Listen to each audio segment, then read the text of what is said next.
فزت برب کعبہ سزائے مولا علی ہے کامیاب ہوا۔ اعوذ باللہ من الشیطان الرجیم،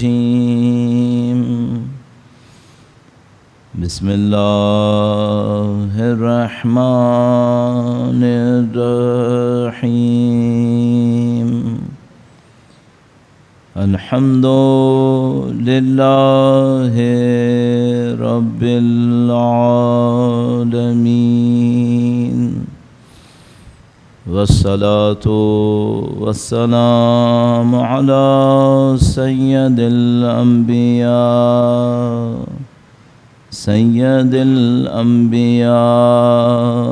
والمرسلین، حبیب الہ العالمین ابی القاسم محمد، اللہم صلی علی محمد وآل محمد وعجل فرجہ وعلى آلہ الطیبین الطاہرین، سیما بقیت اللہ فی الأراضین، قال اللہ تعالی فی کتابہ الکریم، بسم اللہ الرحمن الرحیم، ام حسبت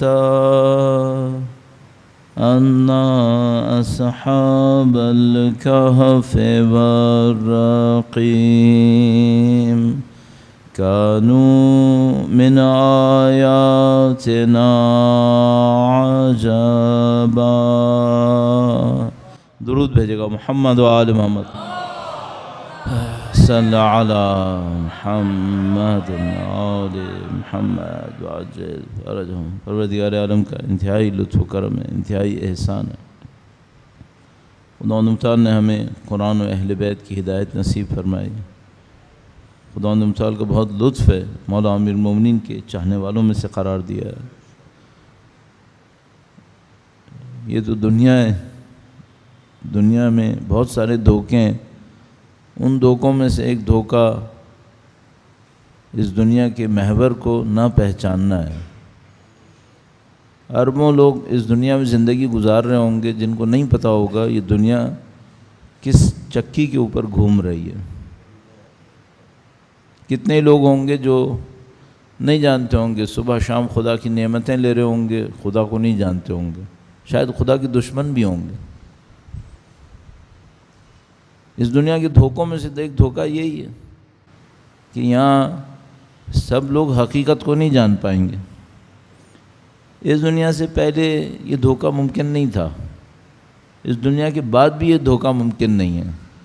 یعنی جو شخص برزخ میں جائے وہ کسی دھوکے میں رہ جائے، یہ ممکن نہیں ہے۔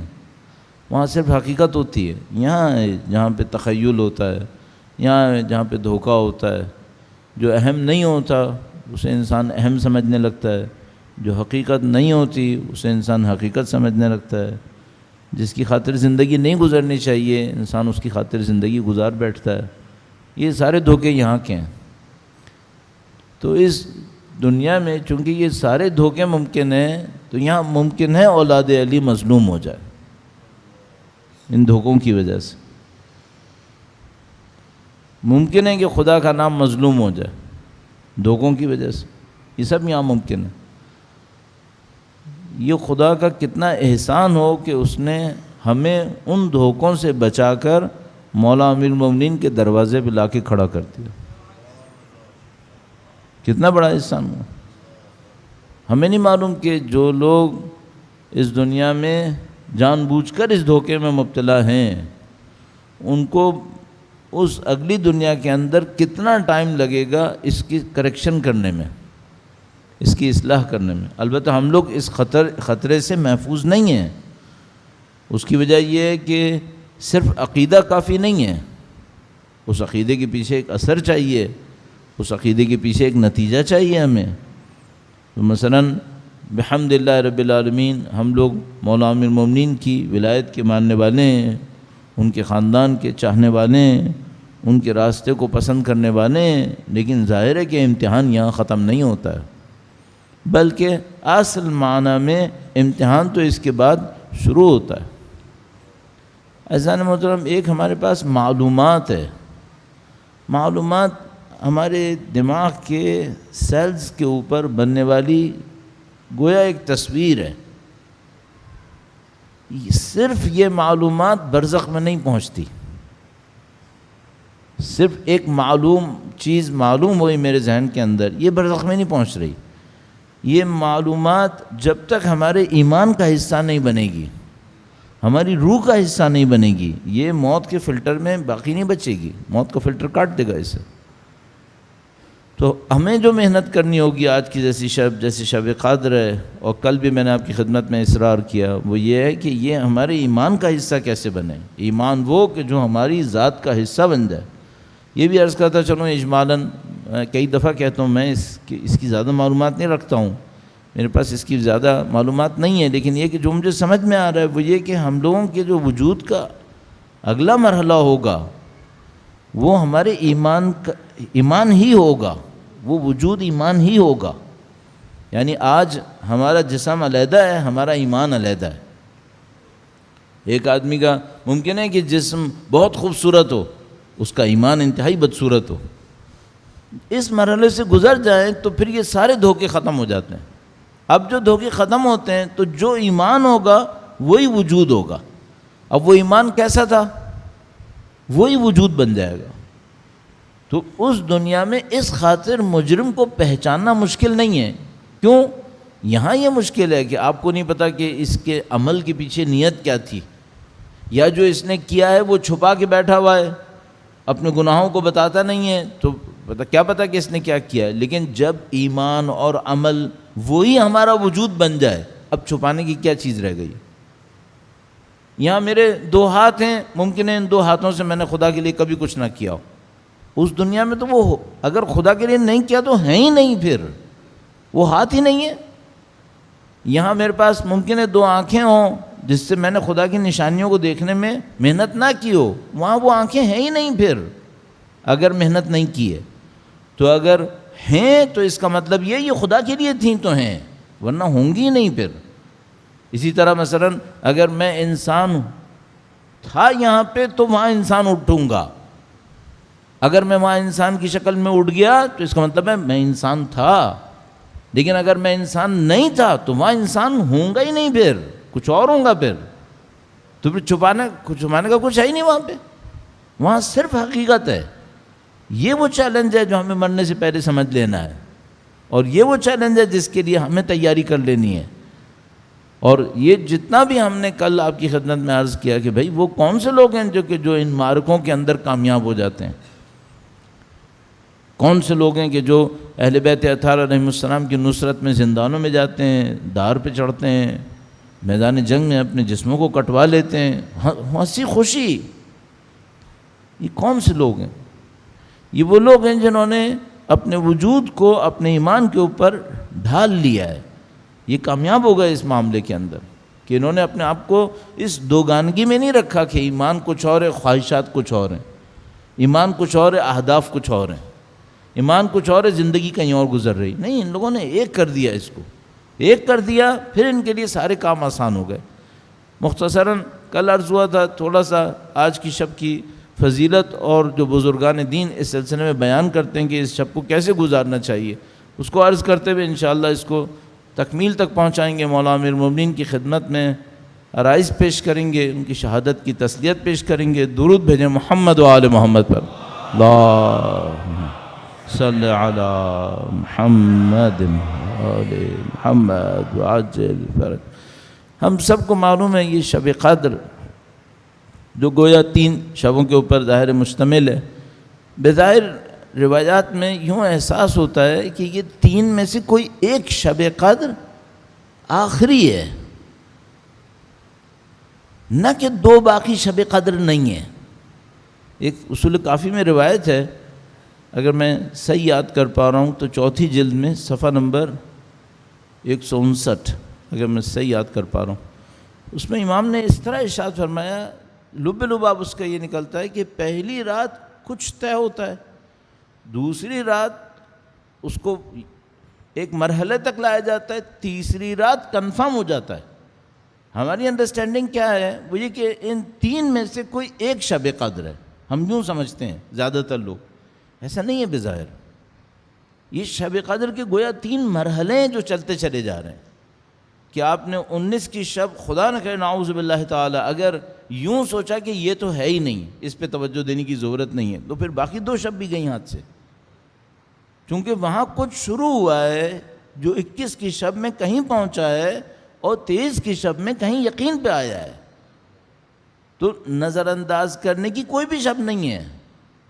ہاں یہ کہ وہ جو قطعی ہے آخری علت ہے وہ کوئی ایک شب ہے، ظاہراً وہ 23 ہے، جیسے کہ آیت اللہ العظمیٰ مرحوم بہجت بھی ارشاد فرماتے تھے کہ ہمارے نزدیک اس میں شک نہیں ہے کہ وہ 23 ہے، لیکن یہ تینوں شبیں مراحل کے اوپر چل رہی ہیں۔ اب ہمیں یہ بھی نہیں معلوم کہ یہ مراحل ہوتے کیا ہیں۔ حقیقت یہ ہے کہ ہم سب لوگ بہت سارے دینی مفاہیم میں اجمال کے اوپر چل رہے ہیں، ہمارے پاس تفصیلات نہیں ہیں۔ غلط فہمیاں بھی بہت ہوں گی یقیناً، بہت ساری غلط فہمیاں ہیں، کچھ کو ہم جیسے اگر کوئی ایک آدھ سمجھ جاتا ہے وہ بتاتا ہے تو اس کو اتنی سختیاں جھیلنی پڑتی ہیں کہ باقی کی ہمت ہی نہیں رہتی، پھر کوئی 5-10 سال کے بعد کوئی ایک آدھ جملہ بول دیتا ہے، پھر اس کو گالیاں پڑنا شروع ہو جاتی ہیں، وہ بیچارہ پھر چھوڑ دیتا ہے۔ بہت ساری غلط فہمیاں چل رہی ہیں دین کے معاملے میں، ابھی ہمت بھی نہیں ہے، ایک آدھ دفعہ بولتے ہیں تو اس طوفان کو اٹھانا مشکل پڑ جاتا ہے، پھر انسان سوچتا ہے بلا وجہ میں اس چھوٹے مسئلے کے اوپر ایک طوفان کھڑا کرنے سے کیا فائدہ، بڑی اہم چیزیں ان کے اوپر انسان وقت لگائے۔ تو اس طریقے سے ہمیں یہ دیکھنا پڑے گا کہ یہ مراحل بھی ہو سکتے ہیں، تو ممکن ہے کہ مثلا آج جو شب 21 ہے یہ ولایت امیر المومنین کی قدر ہو،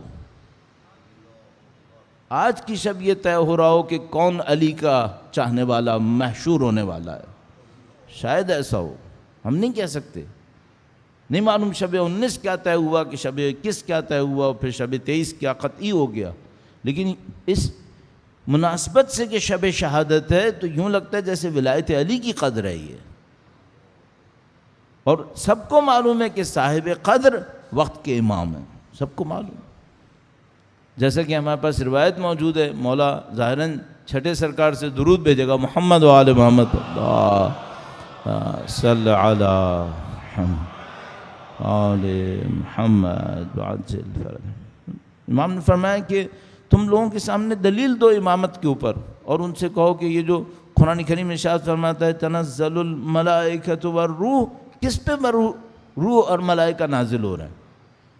یہ شب قدر ایک تھی اللہ کے رسول کے زمانے میں اور ان پر ملائکہ اور روح نازل ہوئے، اور پھر شب قدر نہیں آتی، اس کو تو کسی نے بھی قبول نہیں کیا، سب کہتے ہیں کہ شب قدر ہر سال آتی ہے، اگر شب قدر ہر سال آتی ہے تو ہر سال تنزل الملائکۃ والروح ہے، تو کس پر تنزل الملائکۃ والروح ہے؟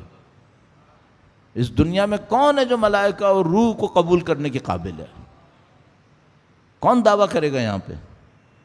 شاید جہاں تک ہمیں سمجھ میں آتا ہے شیعت کے علاوہ پوری دنیا میں کوئی مکتب دینی ایسا نہیں ہے جو یہ دعویٰ کرے کہ اس کا آسمان سے رابطہ ابھی باقی ہے، فقط تشیع ہے۔ اللہم صلی علی محمد آل محمد وعجل فرج۔ صرف یہ ایک مکتب فکر ہے جو کہہ رہا ہے کہ ہمارے پاس ایک معصوم ہستی ہیں جو روئے زمین کے اوپر تشریف فرمائیں، اور ان کے ذریعے سے حبل المتصل، زمین اور آسمان کے درمیان اتصال کرنے والی حبل اور رسی، ان کا وجود مقدس ہے۔ جو سب سے اہم واقعہ ہے سورہ قدر کا، شب قدر کا، وہ یہ تنزل نزول ملائکہ اور روح ہے، اور وہ کس کے اوپر ہے؟ وہ صاحب شب قدر کے اوپر، وقت کے امام کے اوپر۔ تو آپ شب قدر میں کس پر توجہ دیں تو آپ کا کام حل ہوگا؟ محور وہ ہیں، مرکز نزول ملائکہ وہ ہیں، تو اب دنیا میں اور کہاں جانے کی ضرورت ہے آپ کو؟ آپ شب قدر منانا چاہتے ہیں، آپ شب قدر کا احیاء کرنا چاہتے ہیں، الحمدللہ رب العالمین، اس کے اوپر دیکھیں جس پہ ملائکہ نازل ہو رہے ہیں، اس طرف توجہ دیں۔ اور ہم الحمدللہ رب العالمین فخر کر سکتے ہیں انشاءاللہ کہ ہم اس زمانے میں جس میں ان کے تشریف آوری نزدیک سے نزدیک تر نظر آ رہی ہے انشاءاللہ تعالی۔ تو اس وقت تو قطعی بات ہے کہ آپ کو اور ہمیں شب قدر میں اگر اپنے مقدر کو معین کروانا ہے تو آپ کو صاحب قدر کی طرف توجہ دینی چاہیے، ہمیں اور آپ کو ان سے متصل ہونا چاہیے۔ تو حتی الامکان کوشش کریں کہ آپ شب قدر کے اندر ہم اور آپ تھوڑے تھوڑے وقت کے بعد تھوڑے سے کوئی اعمال آپ نے انجام دیے، آپ کی توجہ کہیں اور ہوئی، ایک دعائے سلامتی ضرور پڑھ لیں، ایک امام پہ توجہ ضرور کر لیں۔ ہم لوگ ظاہر ہے کہ میں نے عرض کیا یہ دھوکے کی دنیا ہے، ہم اس دھوکے کی دنیا میں پھنسے ہوئے لوگ ہیں، ورنہ ہمیں کم از کم لفظ میں تو یقین ہے، لفظ میں تو یقین ہے نا کہ اگر ایک دفعہ ان کی نظر لطف ہماری طرف آ گئی ہے تو وہ اکسیر ہیں، وہ کیمیا ہیں، وہی ہماری آب حیات ہے، وہی ہماری آب حیات ہے۔ لوگ جو ساری زندگی عزاداری سید الشہداء کرتے ہیں، یہ کیوں کرتے ہیں؟ ایک نظر لطف چاہیے مادر حسین کی، یہی اکسیر ہے، یہی آب حیات ہے، اور کیا ہے؟ دنیا میں اگر کوئی آب حیات ہوگا تو مادی جسم کو زندگی دے گا، ان کی نظر لطف ابدی زندگی کو زندگی دے دیتی ہے، ان کی نظر لطف کی بات ہی کچھ اور ہے۔ تو ہم اور آپ کیا محنت کریں شب قدر کے اندر؟ حتی الامکان محنت کریں، صرف زبان سے نہیں دلوں سے جڑ جائیں ہم وقت کے امام کے حضور۔ اور یہیں سے ایک اور نقطے کی طرف توجہ انتہائی ضروری ہے، درود بھیجے گا محمد و آل محمد پر، اللہم صلی علی محمد وعجل فرج۔ یہ باتیں ظاہر ہے کہ یہ بالکل الف بے ہیں، بنیادی ترین باتیں، ان میں کوئی گہرائی نہیں ہے۔ بعض اوقات میں ڈرتا ہوں کہ میں آپ لوگوں کا وقت اس پہ ضائع نہ کر رہا ہوں کہ ان میں کوئی گہرائی نہیں ہے، لیکن پھر مجھے سمجھ میں آتا ہے کہ بعض اوقات بہت ساری گہرائیوں کے اوپر باتیں کرتے کرتے دین کی جو روح ہوتی ہے وہ پیچھے رہ جاتی ہے۔ دین کی روح کیا ہے؟ شب قدر کی روح کیا ہے؟ شب قدر کی روح، میں آپ سے خود سوال کرتا ہوں، مثلا ابھی اس وقت 10 سوا 10 بجے اور اگر حتیٰ مطلع الفجر تو ہم تقریباً بات کر رہے ہیں 4:35 تک، یہ شب قدر۔ فرض کر لیجئے میں نے اس میں دعائیں پڑھنا شروع کی، قرآن کریم کی تلاوت کرنا شروع کی، تو میں نے 2 سپارے قرآن کریم پڑھ لیے، فرض کر لیتے ہیں میں نے 200 صفحے دعا پڑھ لیے، دعائے ابو حمزہ شمالی، مختلف دعائیں، 200 صفحے دعا پڑھ لیے۔ میں آپ سے ایک سوال کرنا چاہوں گا، یہ زبان سے کہنا کافی ہے یا روح سے نکلنا ضروری ہے؟ کون سی چیز چاہیے؟ ہم سب کو معلوم ہے، آپ اور میں یہاں پہ کوئی ایسا نہیں بیٹھا ہوگا جو میری یہ بات سن کر یہ کہے کہ مولانا زبان سے نکلنا کافی ہے۔ ٹیپ ریکارڈر کی طرح بولے جاؤ، اس سے کیا فائدہ ہوگا؟ تو پھر آپ کہیں گے کہ مثلا پھر نہ پڑھیں، نہیں، یہ سب ہم پڑھتے ہیں تاکہ اس نقطے پہ پہنچ جائیں جہاں دل جڑ جاتا ہے، بس۔ آپ پوری ایک دعائے ابو حمزہ شمالی پڑھیں، پوری دعائے کمیل پڑھیں، اعمال شب قدر انجام دیں، ان تمام کے پیچھے کچھ سیکنڈ اور کچھ منٹس کا انتہائی قیمتی وقت آئے گا جس میں آپ کے اور ہمارے دلوں نے اپنے پورے وجود کے ساتھ مافیہا دنیا و مافیہا سے بے خبر ہو کر اللہ کی طرف جڑنا ہے۔ یہ وہ وقت ہے جو شب قدر ہے، یہ شب قدر کا ایسنس ہے۔ تو آپ پوری رات اعمال انجام دیں اور وہ چند لمحے نہ آئے، پھر مزہ نہیں ہے، پھر بات نہیں بنی۔ پھر اس کا مطلب اس پہ کسی اپنے آپ کو کسی دھوکے میں مبتلا مت رکھیے گا کہ اس کے بغیر چلے گا، نہیں چلے گا۔ آپ پوری رات اعمال انجام دیں. قیمتی وقت کون سا ہے؟ قیمتی وقت وہ ہے جب آپ کا دل جڑا ہے. قیمتی وقت وہ ہے جب آپ کے قلب کے اندر، گہرائیوں کے اندر خدا متعال سے، حجت خدا سے ایک رابطہ بنا ہے. یہ اہم ہے. باقی سب کیا ہے؟ باقی سب مقدمات ہیں، باقی سب تیاری کا حصہ ہے. نہیں کہہ رہے کہ نہ کریں، نہیں کریں گے تو وہ لمحہ تو پھر قطعاً نہیں آئے گا، لیکن اصل وہ لمحہ ہے. بعض اوقات ہم لوگ 6 گھنٹے 5 گھنٹے عبادتوں میں گزار دیتے ہیں بغیر اس لمحے کے. وہ لمحہ قیمتی ہے، وہی اصل ہے. اب میں جتنا اس پہ تاکید کر سکتا تھا، اصرار کر سکتا تھا، میں نے آپ کی خدمت میں عرض کیا. لیکن آپ وہ لمحہ ڈھونڈیں. اس لمحے کے لیے کیا ضروری ہوگا؟ کل ہم نے جو عرائض پیش کیے تھے اس کو بھی ہم بالکل ترک نہ کر دیں. کل ہم نے عرض کیا تھا کہ بھئی جب تک ہم موت اور موت کے بعد کی حقیقت کو، اخروی زندگی کو اپنی اساس اور بنیاد قبول نہیں کریں گے، ہم امامت کے لیے قربانیاں نہیں دے پائیں گے. اچھا، اگر میں نے اور آپ نے اس کو کر لیا، مثلا ہم نے اخروی زندگی کو اپنی بنیاد کے طور پہ قبول کر لیا، ہم قربانیاں دینے کے لیے تیار ہونے لگے. اب جب قربانیاں دینے چلے تو رکاوٹ کہاں آتی ہے؟ بلا کسی اور آپ کا وقت گزارے مجھے ان دونوں چیزوں کو ساتھ لے کے چلنا ہے. آپ کی خدمت میں عرض کرنے چند پوائنٹس. درود بھیجے گا محمد و آل محمد پر. صلی علی محمد.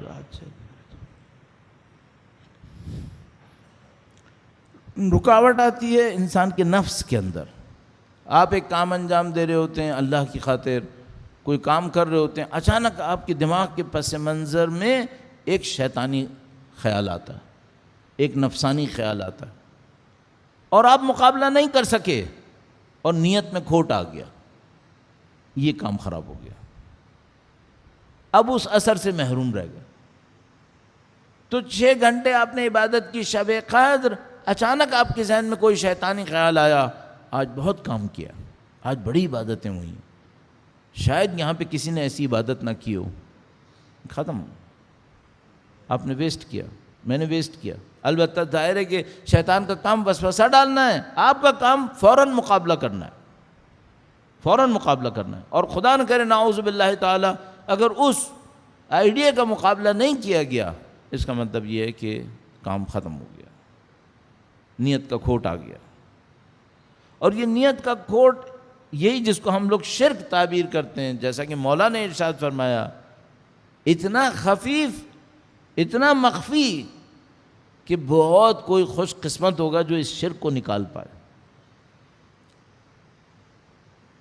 تو یہ جو 6 گھنٹے 5 گھنٹے ہم عبادتیں کرتے ہیں، کیا یہ اس شرک پہ ضائع ہو سکتی ہیں؟ بالکل ضائع ہو سکتی ہیں. بس عبادت کرنا ایک مشکل، کیسے کی جائے. دوسری مشکل اس کی نیت کو برقرار رکھنا، کہ نیت باقی رہے، اس کے بعد عمل شروع ہوگا.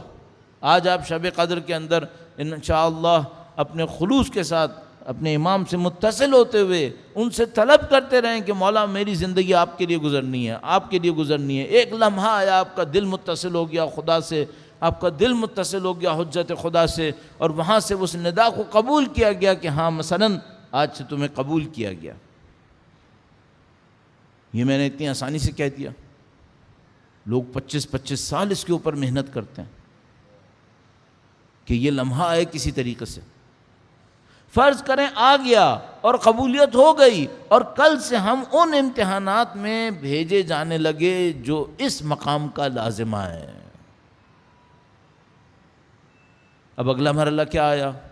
اگلا مرحلہ یہ آیا کہ مجھے ایک امتحان سے گزرنا ہے.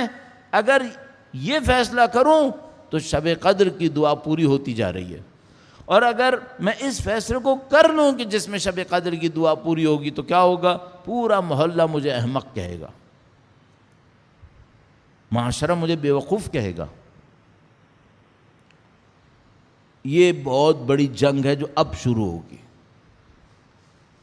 کون اس پہ صبر کرے گا کہ میں بے وقوف کہلاؤں؟ کون اس پہ صبر کرے گا کہ میں لوزر کہلاؤں، کہ میں نے کھو دیا؟ اس پہ کوئی صبر نہیں کرتا.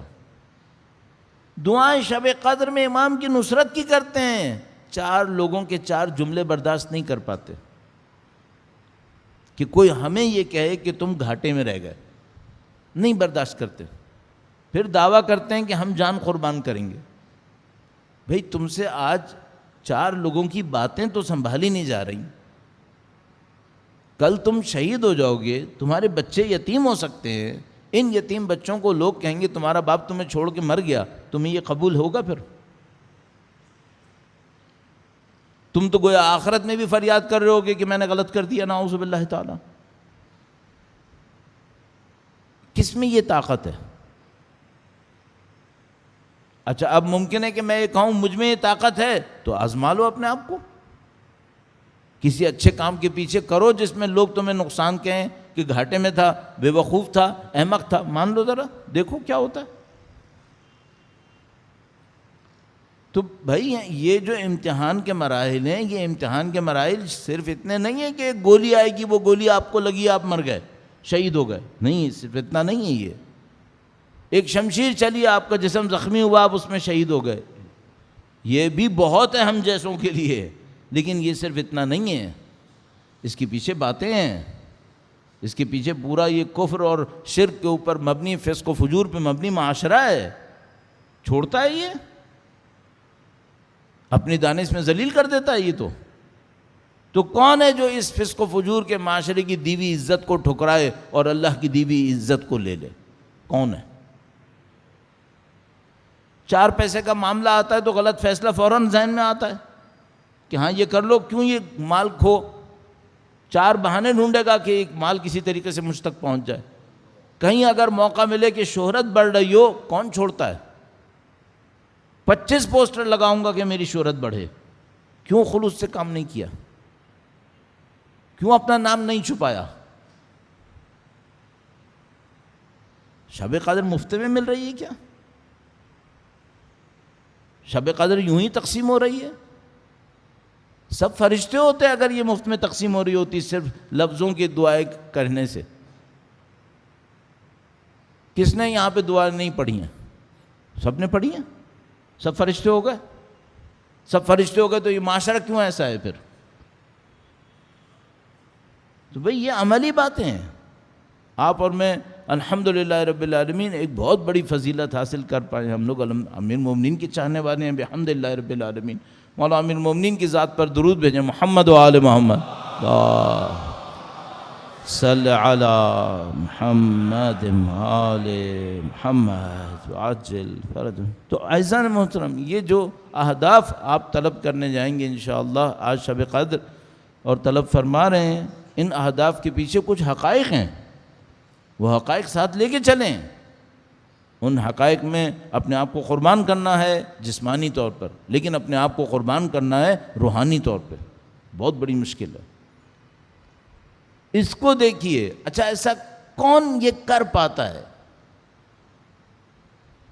کون یہ کر پاتا ہے؟ وہ جو اپنی امیدیں اس دنیا سے کاٹ لیتا ہے، وہ کر لیتا ہے۔ جب تک امیدیں اس دنیا سے لگی ہوتی ہیں انسان آگے نہیں بڑھ پاتا، کہیں نہ کہیں کوئی توقع، ایکسپیکٹیشنز، اٹیچمنٹس کھینچ لیتی ہے نیچے۔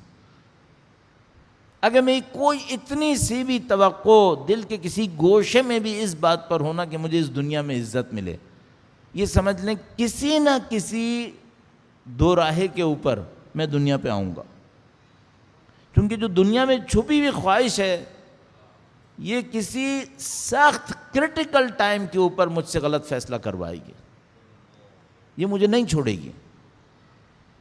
یہ جو ہمارے ساتھ ہو رہا ہے وہ یہی ہو رہا ہے۔ دعووں کے اوپر آخرت نہیں بنتی ہے، حقیقتوں کے اوپر آخرت بنتی ہے۔ وہ حقیقتیں جو ہم لوگوں کے ایمان کی حقیقتیں ہمارے قلوب کے اندر چھپی ہوئی ہیں، اور وہ خدا یعلم خائنۃ الاعین وما تخفی الصدور ہے، اور وہ خدا مقلب القلوب والابصار ہے۔ وہ حقیقتیں ہمارے فیصلوں کو طے کر رہی ہوتی ہیں۔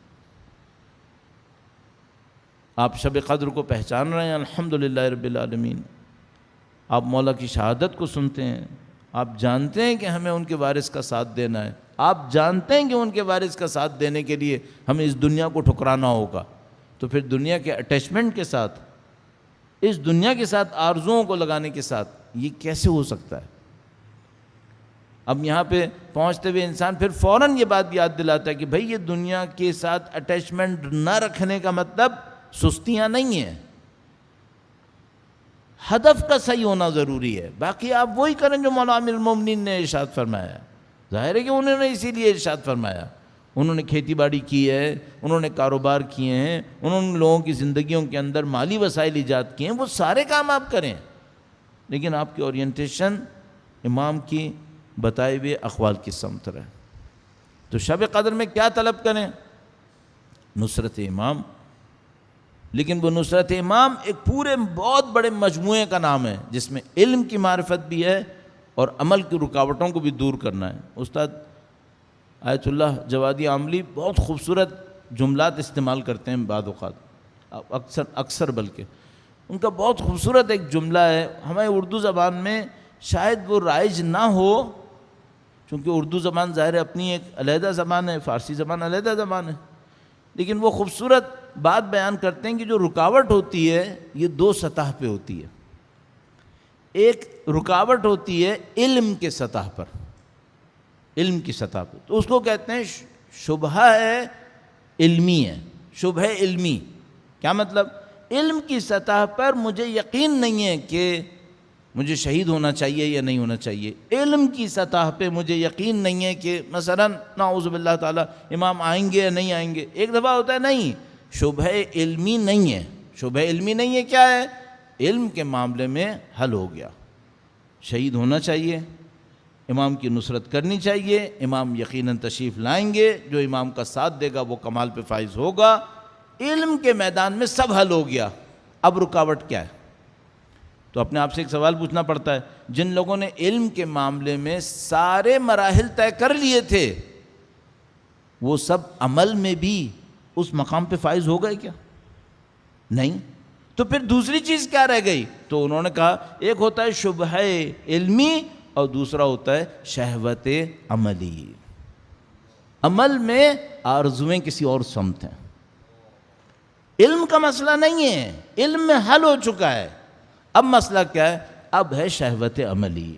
عمل میں شہوتیں اور آرزویں کہیں اور لگی ہوئی ہیں، ہے دعاؤں کے پیچھے، ہے قرآن کے پیچھے، ہے عزا کے پیچھے، ہے سید الشہداء کا نام لینے والا، لیکن علم کے عمل کے میدان میں آرزویں کہیں اور ہیں.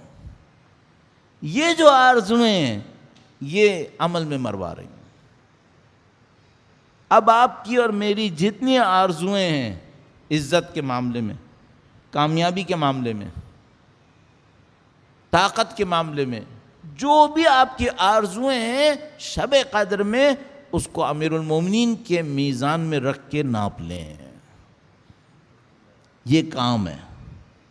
اس جملے کو چند منٹ میں عرض کروں گا، درود بھیجے گا محمد و آل محمد صلی علی محمد آل محمد. امیر المومنین کی ذات مقدس وہ ترازو ہے جس پہ ہر حقیقت اور مجاز کو تولا جا سکتا ہے.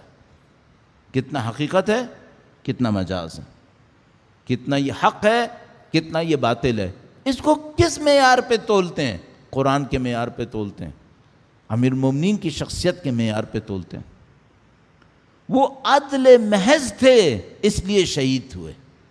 جملہ مشہور عرب اسکالر کا کہ محراب میں شہید اس لیے ہوئے کیونکہ عدل میں شدید تھے. عدل میں بہت شدت تھی. عدل کی شدت کیوں تھی؟ نبی کے بعد کوئی ایک وجود ایسا چاہیے تھا جس کے ذریعے سے پوری مخلوق کے اعمال تولے جا سکیں، اور وہ امیر المومنین کی ذات تشکیل پائی کہ بھئی ایک وجود ایسا ہو جس کے ذریعے سے سب کچھ تولا جا سکے. کب تک کے لیے؟ قیامت تک کے لیے.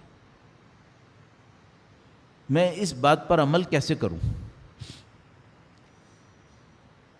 شب اول قبر ہم سے پوچھیں گے تمہارا امام کون ہے؟ بلا شک و شبہ زندگی اور موت میں ہم کہنا چاہتے ہیں مولا امیر المومنین. امام کون ہوتا ہے؟ امام وہ ہوتا ہے جو رہنما ہوتا ہے، جس کے کہے پر چون و چرا نہیں ہوتی، کیوں ہوا کیسے ہوا یہ امام کے کہے کے اوپر نہیں ہوتی، یہ دوستوں کے کہے پہ ہوتی ہے، استاد کے کہے پہ شاید ہو جائے، باپ کے کہے پہ شاید ہو جائے، لیکن امام کے کہے پر چون و چرا نہیں ہوتی۔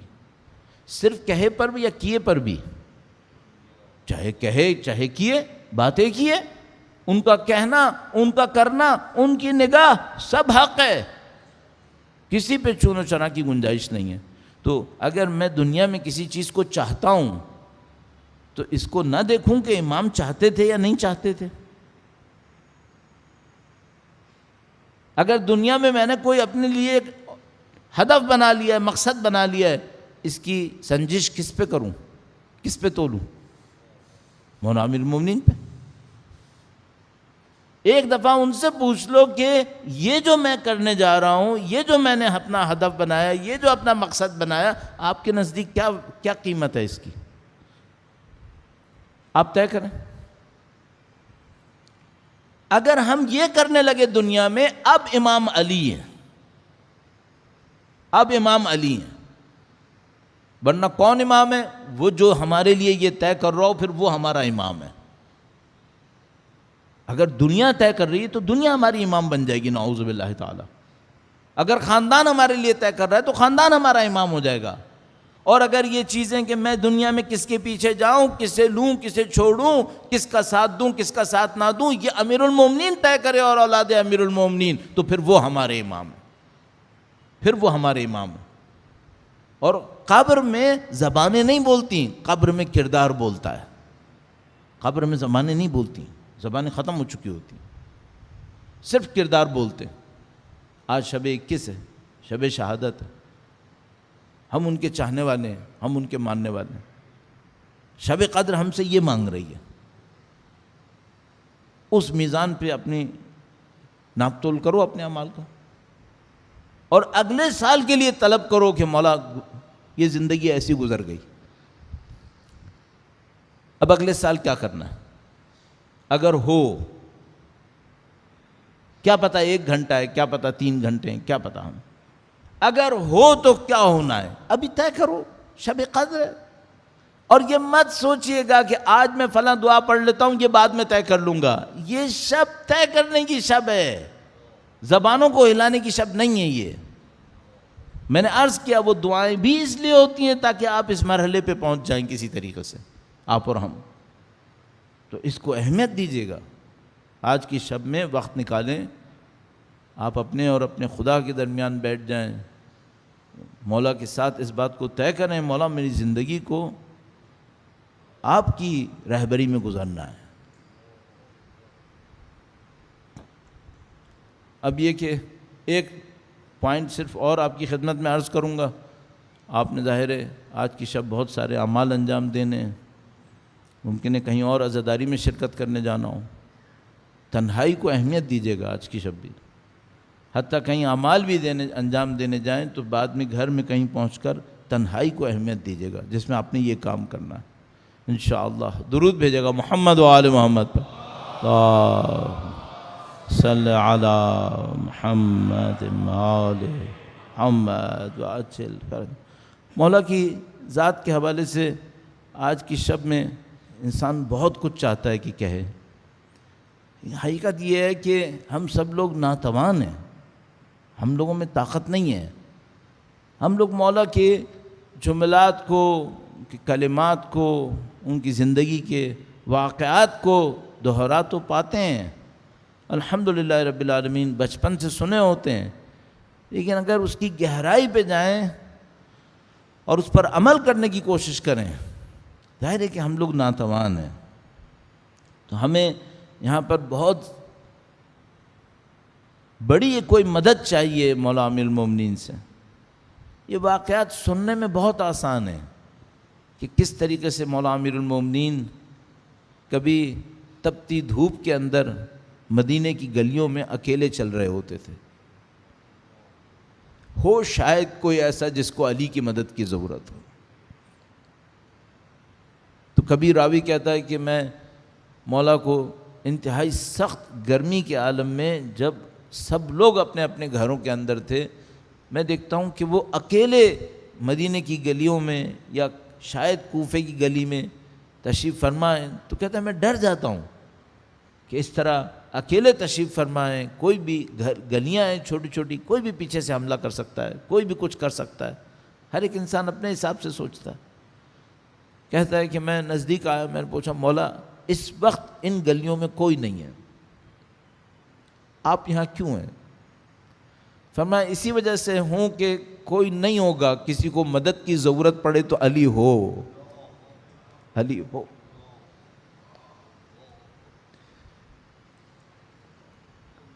مشہور واقعہ ہے، بیان کرتے ہیں ہم اور آپ، بچپن سے سنتے ہیں، مختلف ترمیم کے ساتھ. کبھی کسی نے ہمیں کوئی واقعہ سنایا، اس میں کچھ اضافہ رہ جاتا ہے، کوئی کمی ہو جاتی ہے. مثلاً بیان کرتے ہیں کہ ایک عورت کو امیر المومنین نے دیکھا کہ وہ ایک پانی کی مشکیزہ اپنے کندھے کے اوپر لے جا رہی تھی.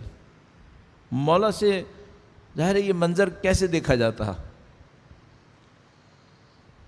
یہ جو رابطہ ہے مولا امیر المومنین کا، ہمدردی کا رابطہ، اس کی گہرائی کیا ہونی چاہیے؟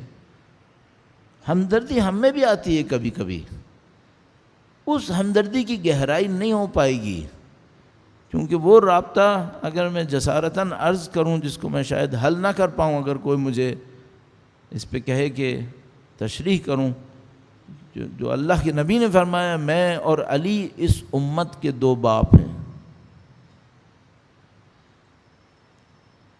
امیر المومنین امت کے فرد فرد کے لیے باپ ہیں.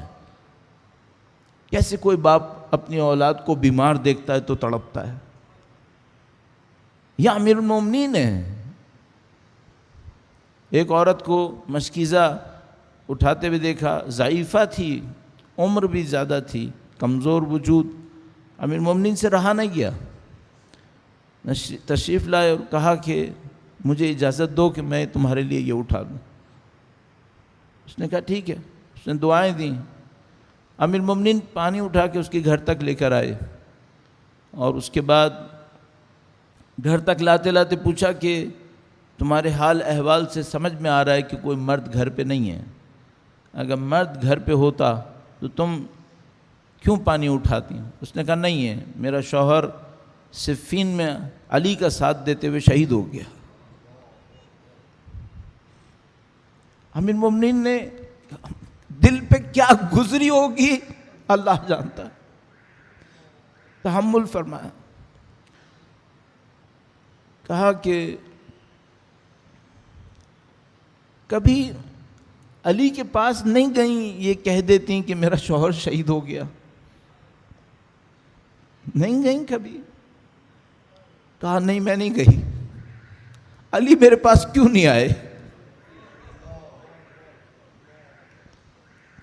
امیر المومنین نے سنا، پھر تحمل کیا. دل پہ کیا گزر رہی ہوگی اللہ جانتا ہے. کہا ٹھیک کہا، علی کو آنا چاہیے تھا. گھر پہ پانی رکھا، دیکھا گھر میں کچھ بھی نہیں ہے. کہا میں پھر دوبارہ آتا ہوں. سامان لے کر آئے. قصہ مختصر، بچوں کو کھانا کھلایا، بچوں کو جگایا. اس عورت نے کہا میرے لیے تندور بھی تم جلا دو، روشن کرو. امیر المومنین تشریف لے گئے، لکڑیوں کو جمع کیا، تندور میں آگ لگائی. اب یہ جو اب میں کہنے والا ہوں یہ ہم نے بچپن سے سنا ہے، لیکن بہت عجیب ہے، سمجھ میں نہیں آتا ہم لوگوں کو.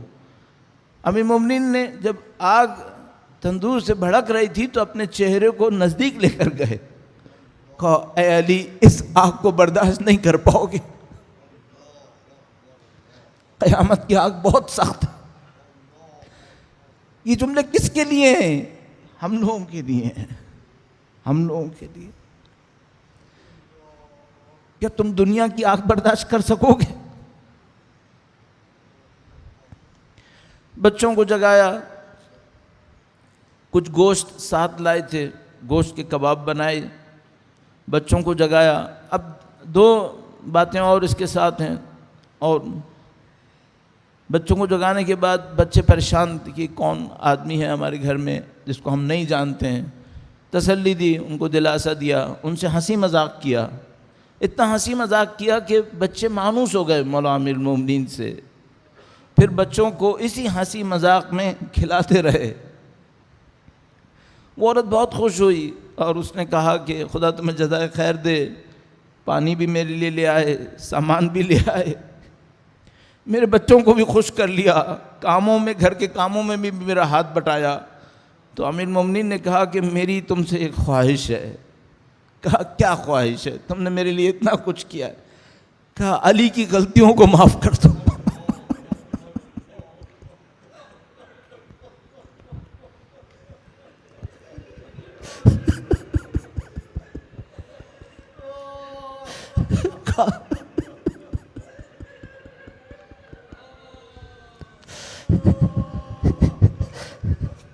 ایسا محبت کرنے والا دل کہاں ہے؟ ایسا خدا کی بندگی میں غارق دل کہاں ہے؟ اس وجہ سے علی کا نام زندہ ہے، اس وجہ سے اولاد علی کا احترام ہے. آج تو یہ ہم نے زندگی کا ایک واقعہ سنا ہے، ایک واقعہ سنا ہے. کل میں نے آپ کی خدمت میں عرض کیا، جب مولا امیر المومنین بی بی ام کلثوم سے الوداع فرما رہے تھے تو کہا کہ بیٹی ان مرغابیوں کو بھوکا پیاسا مت رکھنا. نہیں معلوم امیر المومنین کل کی جیسی شب کتنے یتیموں کے گھر پہ کھانا دے کر آئے تھے، کتنی بیواؤں کے گھروں پہ کھانا دے کر آئے تھے کہ کل جب علی اللہ کی طرف جائے تو یہ یتیم بچے اور بیوائیں بے کھانے کے نہ رہ جائیں. اجی تو ان سب کے باوجود ہمارے پاس یہ بیان موجود ہے کہ جنازے کو دفنانے کے بعد جب اہل شہر گھر واپس آ رہے تھے تو ایک بوڑھے کو دیکھا جو نابینا تھا اور پوچھتا تھا کہ ایک آتا تھا مجھے مدد دینے کے لیے، 2 دن سے نہیں آیا ہے.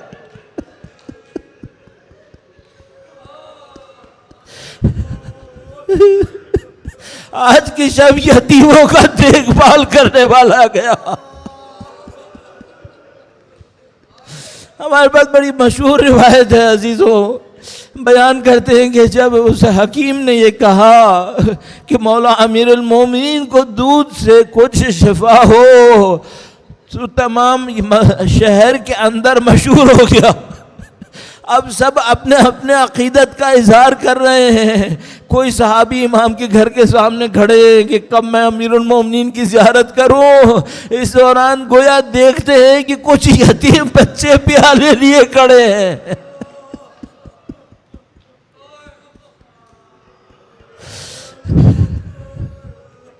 یہ امیر المومنین کی ذات ہے. آج اپنے گھر میں تشریف فرما. میں چند منٹ آپ سے اور لوں گا ان چند لمحات کو بیان کرنے کے لیے جس میں امیر المومنین وصیتیں ارشاد فرما رہے ہیں. امیر المومنین نے کئی وصیتیں ارشاد فرمائی عزیزو. وہ وصیتیں ہمارے پاس نہج البلاغہ میں کچھ موجود ہیں اور کچھ وصیتیں وہ ہیں جو بعد کے واقعات میں آشکار ہوتی رہی ہیں کہ امیر المومنین نے یہ وصیت بھی فرمائی ہے اور یہ وصیت بھی فرمائی ہے. اب ہمیں حقیقت یہ ہے کہ یہ نہیں معلوم کہ امیر المومنین نے مولا ابو الفضل کو کیا کیا وصیتیں کی ہیں کہ مولا ابو الفضل نے اپنی زندگی کا مقصد امام حسین کو قرار دے دیا. نہیں معلوم کیا کیا وصیتیں کی ہیں. لیکن عزیزو اگر وصیتوں کا ذکر ہے تو کم سے کم ایک وصیت کو دہرانا بہت ضروری ہے. یہ وہ وصیت تھی جب سید الشہداء بی بی زینب سے الوداع کرنے کے لیے آئے اور بی بی زینب نے اپنے بھائی سے کہا کہ بھیا بابا نے وصیت کی تھی ایک لمحہ آئے گا جب میرا حسین اکیلا ہوگا. مولا امیر المومنین کی وصیتیں نہیں معلوم کیا کیا وصیتیں عزیزو، نہیں معلوم کون کون سے واقعات ہیں جو رہتی دنیا تک لوگوں کو یاد آتے رہیں گے. تو گویا بی بی زینب نے یاد دلایا میرے بابا نے وصیت کی تھی. عزیزو اب اسی موقع پر گویا بی بی زینب کو ایک اور لمحہ یاد آیا جب بابا ایک دفعہ میرے سامنے آئے تھے اور میری چادر کس کی تھی اور مولا نے رونا شروع کر دیا تھا.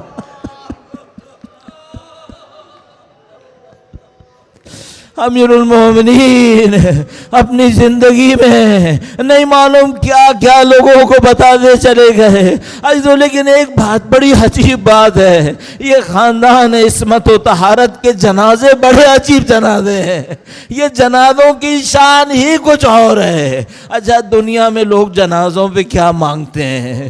دنیا میں عزیزو وہ اپنے چاہنے والوں کے جنازوں کو بھی تنہا نہیں چھوڑتے، اپنے چاہنے والوں کے جنازوں کو بھی تنہا نہیں چھوڑتے. لیکن ان کے جنازے کیسے اٹھتے تھے؟ ایک جنازہ تھا جو سیدہ زہرا کا رات کی تاریکی میں اٹھا تھا. ایک جنازہ امیر المومنین کا جنازہ ہے، غربت کے عالم میں اٹھ رہا ہے، دشمن قبر کی تلاش میں ہے. امام حسن مصطفیٰ تین سواریوں کو علیحدہ بھیج رہے ہیں. علی کا جنازہ 100 سال تک غربت کے عالم میں نجف کی پہاڑی پر رہا، نہ کوئی زائر تھا نہ کوئی چاہنے والا تھا. یہ جملہ تم نے ہم نے سن لیا. اب ایک اور قبر ہے جو مدینہ میں کہیں دفن ہے. آج جنازہ اٹھ رہا ہے. مجھے نہیں معلوم جب کوفہ میں یہ جنازہ اٹھا ہوگا تو اصحاب علی کس حال میں ہوں گے، یتیم کس حال میں ہوں گے، شبر و شبیر کس حال میں ہوں گے. لیکن میں سوچتا ہوں بی بی سیدہ بار بار بی بی زینب کو دلاسا دیتی ہوگی، زینب آج باپ کا جنازہ اٹھا لے، کل بھائی کا جنازہ نہیں اٹھا. محتب امیر المومنین